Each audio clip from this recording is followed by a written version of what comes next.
afternoon bros, this is John Bulls here. Masih tentang choleric melancholis. Gue bakal jawab semua pertanyaan kalian tentang choleric melancholis yang ada di video sebelumnya di komen-komen. Jadi tunggu apa lagi, langsung aja kita let's go. It's John Bulls here.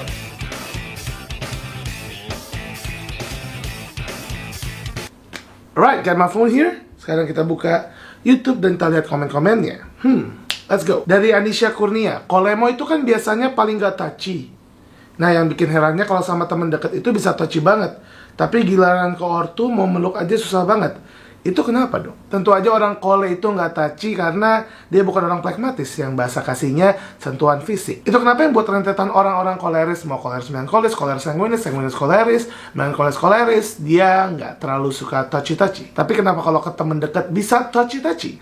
Ini bahasa baru yang touchy-touchy. Bakal saya ngomongin sih kayaknya. Tentu aja itu karena love language atau bahasa kasih dari orang itu yang emang tidak dominan di physical touch. Jadi nggak semua orang dia butuh physical touch.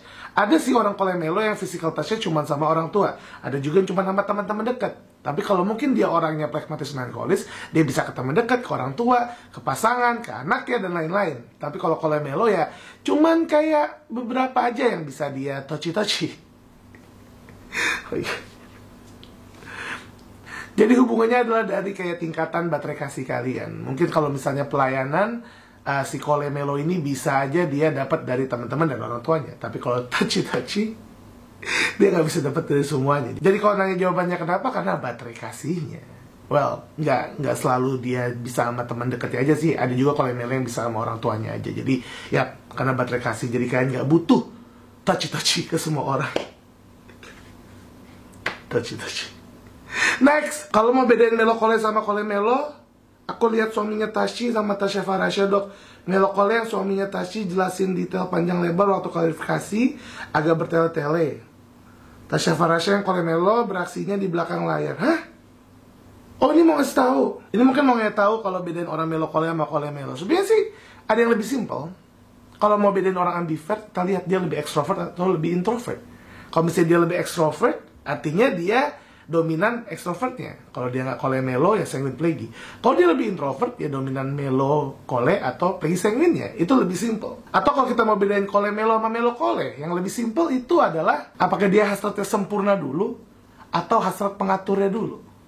Kita lihat dari situ. Contohnya orang kolemelo, walaupun dia detail tapi dia mau cepet. Jadi dia apa-apa lebih yang cepat dulu, yang lebih instan dulu, yang lebih sekarang dulu. Kalau Melo Kole dia juga pengen cepet, tapi tetap aja dia ngutamain kesempurnaan itu dulu. Jadi ya, kalau misalnya kayak, oh aku kadang gitu, yang mana yang lebih sering? Itu artinya kalian Kolemelo atau Melo Kole. Jadi gitu sih. Oke, kita next. Dok, caranya orang kolemo biar pinter ngomong gimana? Biar nggak dikira ketus dan judes. Oke, ini sering banget. Orang koleris melankolis atau melankolis koleris yang dikira ketus dan judes. Banyak banget. Kenapa? Karena biasanya emang kolemelo raut wajahnya nggak kayak orang sanguine kan. Kalau kita ingat dulu, kalau kita bahas tentang raut wajah, orang sanguine pasti dia tersenyum gini. Orang plagy juga tersenyum gini, tapi mukanya sedih, matanya sedih. Tapi kalau koleris dan melankolis pasti dia lebih frown ke bawah gini. Itu yang buat mereka jadi kelihatan ketus sama judes. Belajar buat senyum, atau enggak kalau ngomong ya pakai kata-kata kayak tolong, terima kasih, maaf. Itu yang buat kalian bisa kelihatan nggak terlalu judes. Dan untuk orang koleris melankolis, ada juga yang mereka pintar ngomong dan bisa terlihat lebih menyenangkan. Karena multiple intelligence atau kecerdasan majemuk mereka di interpersonal dan linguistik itu tinggi. Tapi kalau yang koleris melankolis kecerdasan interpersonal sama linguistik yang rendah ya biasanya emang bakal kelihatan judes banget. Jadi itu sih jawabannya. Next, kolemo kalau sekali dibikin kecewa akan kehilangan respect dan nggak bakal mau berurusan dengan dia lagi. Itu benar nggak bang? Nggak cuman kolemelo sih, tapi hampir semua watak ya pasti gitu ya. Kalau udah dikecewain, pasti dia kehilangan kepercayaan sama orang itu. Tapi kenapa orang koleris dan melankolis, apalagi kalau digabung koleris melankolis atau melankolis koleris, bisa lebih seperti itu? Karena mereka berdua adalah watak dari introvert dan extrovert yang punya watak pendendam. Kalau dari extrovert, sanguine sama koleris, yang punya watak dendam lebih ke koleris. Dan kalau dari introvert, pragmatis sama melankolis, yang punya watak pendendam lebih di melankolis.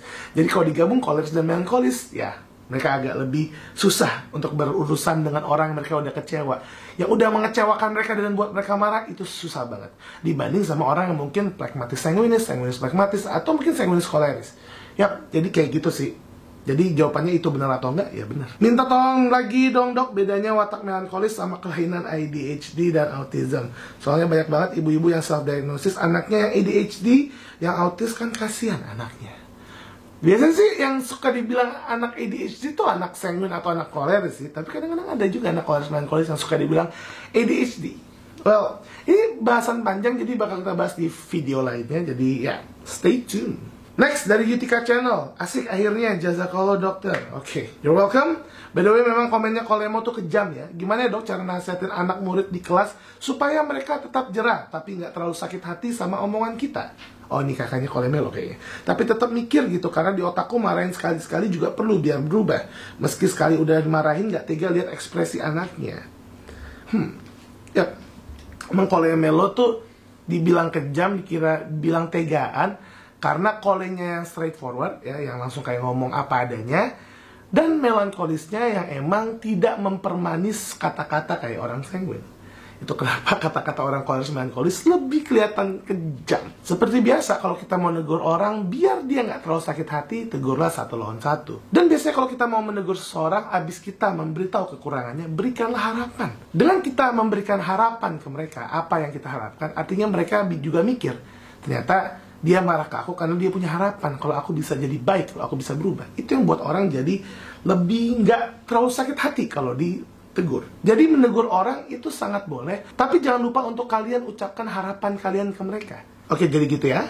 Next, kehidupan percintaan Kolemo dong dok. Waduh, ini mah harus kita interview watak koleris melankolis ya. Mungkin semoga bisa cepat-cepat ketemu Prio untuk bahas soal percintaan dia, tapi kayak dia gak akan mau sih dibahas private life-nya gini. Well, kita cari orang yang mau. Atau kita cari pasangan yang plagi sanguin, yang pasangannya si Kolemelo, untuk jelasin gimana si Kolemelo percintaannya. Itu juga lucu ya kita buat segmen kayak gitu. Jadi ya, stay tune.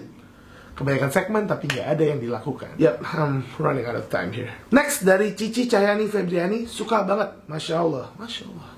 Dok, aku Kolemo tapi aku nggak pandai bicara di depan publik. Gimana biar itu muncul di dalam diri ini? Oke. Pada dasarnya orang koleris melankolis pasti agak susah untuk ngomong depan publik, apalagi karena ada melankolis ya. Tapi dengan keberanian orang koleris, ya bisa kalau dilatih. Dan seperti yang tadi saya awal katakan, ada juga campur tangan dari multiple intelligence atau kecerdasan majemuk. Karena untuk bisa berbicara depan publik, kecerdasan interpersonal dan linguistik biasanya sangat berperan. Nah, kalau kalian udah koleris melankolis, atau mungkin melankolis koleris, atau mungkin melankolis phlegmatis, dan bakat interpersonal dan linguistik kalian tidak terlalu tinggi, emang harus punya effort lebih untuk belajar seperti ini. Atau mungkin ya nggak perlu ngomong depan publik. Kalian bisa cari partner yang bisa ngomong depan publik, kayak orang sanguin phlegmatis yang jadi partner kalian. Kalian tinggal mengkonsepkan dan jadi manajer mereka. Yap, itu ya dibilang makanya jodoh itu nggak kemana, jodoh udah diatur Tuhan, ya karena itu. Next, dari Kak Rindi Saimona. Kolemo si watak kekeh banget sama pendapatnya ya, dan gak bisa ditentang dengan cara ngelawan. Bener gak? Yes. Kalau kalian mau melawan orang Kolemo, atau kalian mau mendebat orang koleris melankolis, mereka justru gak akan dengerin kalian. Mereka justru akan mikir kalian adalah ancaman, apalagi yang belum belajar dan belum bijaksana, dan mereka bakal lebih ngotot. Orang koleris melankolis biasanya kalau ngomong dia punya dasar-dasar tertentu dari yang mau dia omongin. Jadi kalian pasti bakal dilibas abis. Jadi kalau kalian nggak setuju, kalian bisa dukung dia dulu dan kasih masukan-masukan kecil yang jadi mereka anggap kalian tuh bukan musuh, tapi kalian adalah partner atau kalian kayak kolega mereka yang ingin membuat pendapat mereka tambah bagus. Itu sih caranya. Yap, jangan dilawan. No, a big no. Itu aja untuk pertanyaan-pertanyaan koleris melankolis, udah semua dijawab di sini. Well, mungkin yang belum kejawab artinya saya nggak kebaca. Tapi thank you. Artinya selanjutnya kita bakal bahas sanguin phlegmatis dan sanguin koleris di deretan sanguin dominan. Yap, thank you for watching bros. Jangan lupa buat kirim ke semua teman kalian. Kalau nggak mau di like nggak apa-apa, yang penting view-nya karena saya butuh AdSense. I'm out bros. Let's go. It's John Balls here.